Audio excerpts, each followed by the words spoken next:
Hi there, this is Alan. This is the second video I've done. I did an original video about 3.5 years ago, and I've had quite a lot of comments and messages, and I see the video has been seen on YouTube about 13,000 times. So there's obviously a lot of people searching for an answer to the nonsense basically that goes on in their head. So I thought I would address some of these issues that people have been asking me about, and hopefully I can give some advice in some ways that you can make yourself better, and it's very much within you to do that, I think.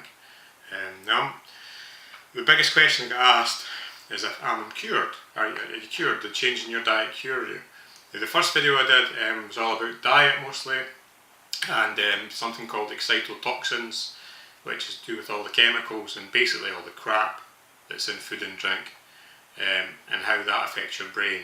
So if you want to watch that, do so. I won't talk about it much here because I'll be going over the same thing, but basically I've stayed as true as I can to that. It's impossible to be 100% true, I think, unless you grow your own food. But that has helped massively, and it stops my brain getting overexcited, but that's a separate issue, so if you want to watch that, go ahead and watch that. So am I cured? Yes and no. I don't think anxiety is something you can ever cure. And that may be bad news for some of you, but you'll get told this by other people, by therapists and other people. It's a part of your human condition. It's like you can't stop jealousy or anger or fear or happiness, but what you can do, what anybody that has problems with anxiety knows, is that you have to work on how proportionate your anger is. There's nothing wrong with being anxious, but being anxious where you're in a paralysing state, where you're maybe threatening to kill yourself, or something completely simple is throwing you over the edge, you've locked yourself in the house, you can't sleep. There's lots of different ways it can manifest itself, and it can be crippling. And I absolutely understand that, because I've had that plenty of times myself, and it's not easy. But I don't think you can't be looking to just stop it, because it doesn't work. There's no magic pill. No one's just going to give you a pill that suddenly makes you feel fine 10 minutes later. The techniques that you need to use take practice and hard work, but it's up to you to do that. And it's like with the diet thing, you have to keep doing it. You can't just do it for a day and then think everything's going to be fine. It's a bit like playing the piano. You can't just be brilliant overnight. You have to keep going, and even when it doesn't feel like it's getting anywhere, you have to dig deep and you have to keep trying. So anyway, it's a bit like, I think one of the things to say, it's a bit like a bully at school. It's like you can't just ignore it and hope it will go away. You have to do something with it. So the number one piece of advice I have is, I think contrary to a lot of what is natural to you, is that you have to confront your anxiety. You have to acknowledge it, you have to let it be there. And that can be pretty tough, because what you maybe want to do is to drink, to keep yourself busy, distract yourself, do anything but actually face it. I saw there was I think on Reddit or something recently, I saw there was a kids cartoon, and there was a picture of two characters talking in the kids cartoon, and one of them says, "Let's do something really scary," and the other one says, "Yeah, let's go to bed early and be alone with our thoughts." And I thought that summed it up, because it's when you're quiet, that's when it's hard. It's when you don't have the distraction, you're not watching television, or you're not speaking to someone, or you're not working, or you're not busy. That's when it comes to bite you. And that's always going to happen, so you have to be able to cope with that and realise that it's there, and kind of get through to it. You can't stop it as such, so you have to know it's there and have to let them deal with it. So here's how you do it. Before I start on that, one of the things I would say is I did a lot of reading, different people, different angles, some good, some terrible. I think for learning to accept your thoughts, there's a couple of people I would mention. There's a guy called Paul David, who wrote a book I think called No More Anxiety, which you can find online. The work of Claire Weekes, who is an Australian, Weeks, she's now passed away, but there's videos of her on YouTube, and there's other material you can download, and she is quite straightforward. And anybody that's my age, that's British, will remember Barbara Woodhouse, who was a woman who used to train dogs on the television. A bit like a cross between the dog whisperer and what's the woman, super nanny. A bit cross between that, but even stricter. But she just gives some great advice on how to understand the condition you're in and know your brain's going crazy, what is actually going on. But they're very good. There's Dan Harris, who I believe is an anchorman in America, who had a panic attack famously on television. I've read his book, and I would encourage you to do the same. And it's also about his search to get over his anxiety and panic attacks. And it's a very good read, quite funny in places, and I agree with pretty much all of what he says. My own conclusions are slightly different, but that's, everybody is different. And Eckhart Tolle as well, who's Oprah Winfrey's best friend. And he concentrates on the separation between the thoughts and yourself, and realising what you think is not necessarily you. You might think some crazy stuff, but that doesn't mean that's who you are. He's a strange little German guy, and he can be a little dry, but it's very interesting stuff, and I think it can help a lot. One of the things I would say that helps with confronting these thoughts is meditation.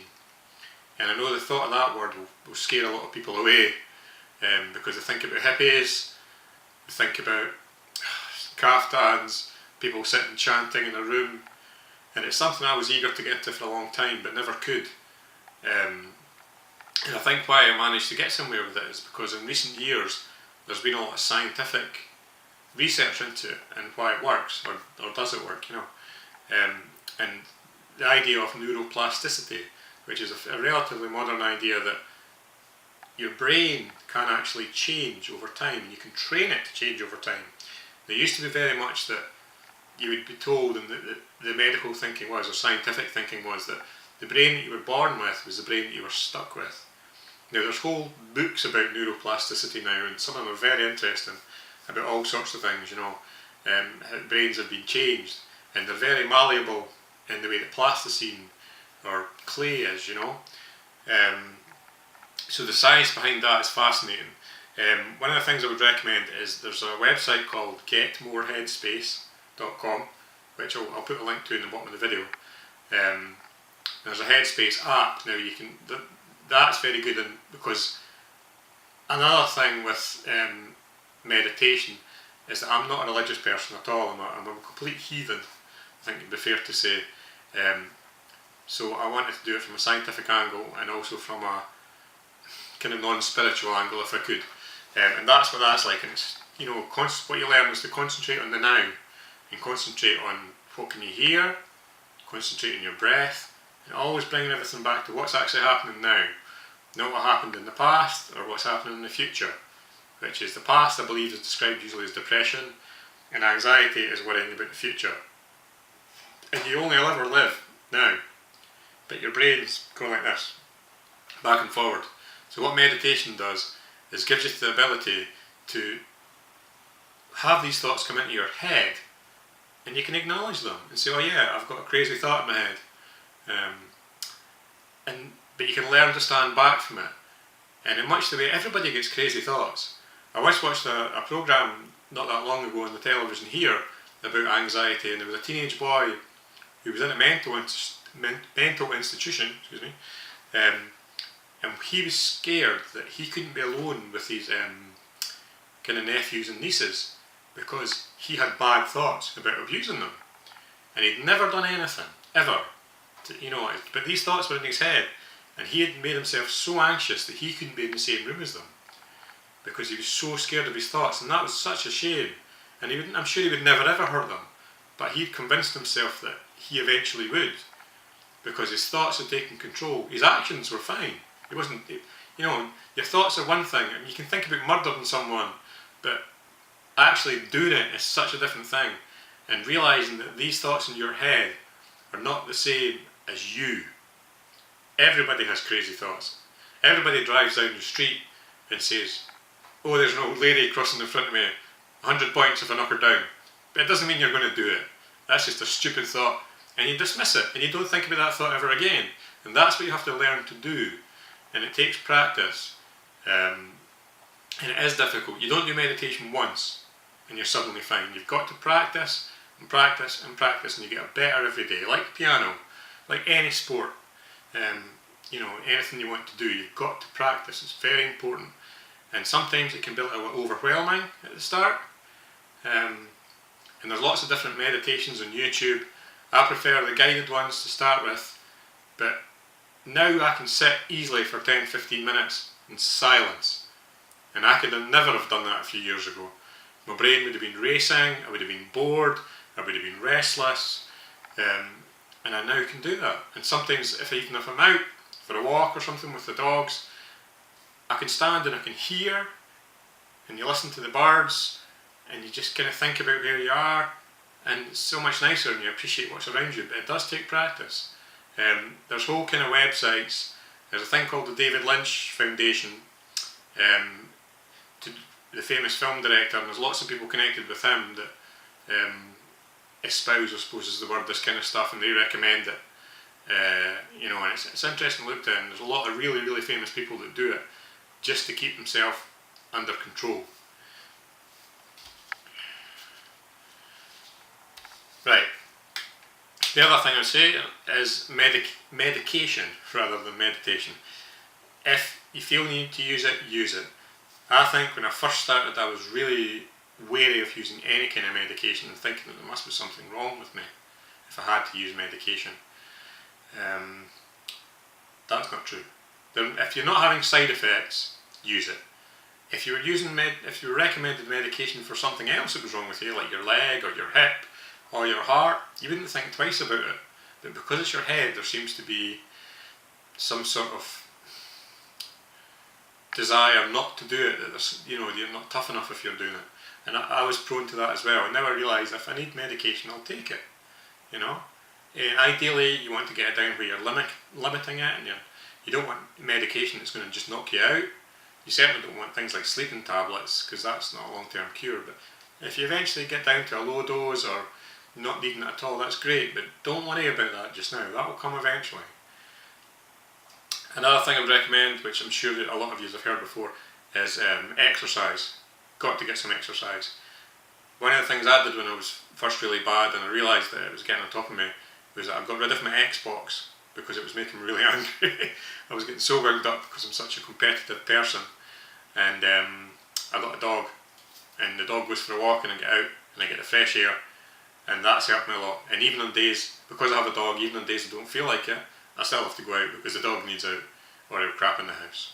So, that's a good thing to do. And in the same sense, you need a digital detox, I think, and I think that's something that will come anyway in society in the next little while, because we look at screens so much. And particularly if you're going to bed at night, don't be playing things that make your mind race, or crazy games, or it's fine to do a little bit here and there, but you can't get yourself so wound up and your brain so busy and then just expect it to just shut off and be calm. It does have an effect. So you want to think about that.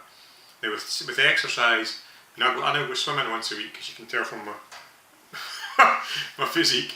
But find some way of doing it. Some people maybe don't like doing exercise, even if it's just going for a walk. It does help. And particularly in depression, anecdotally, from people I know and people I've spoken to, it really does help with depression. And it can be really tough to get going. But once you get there, and you've got to keep doing it, and you've got to practice.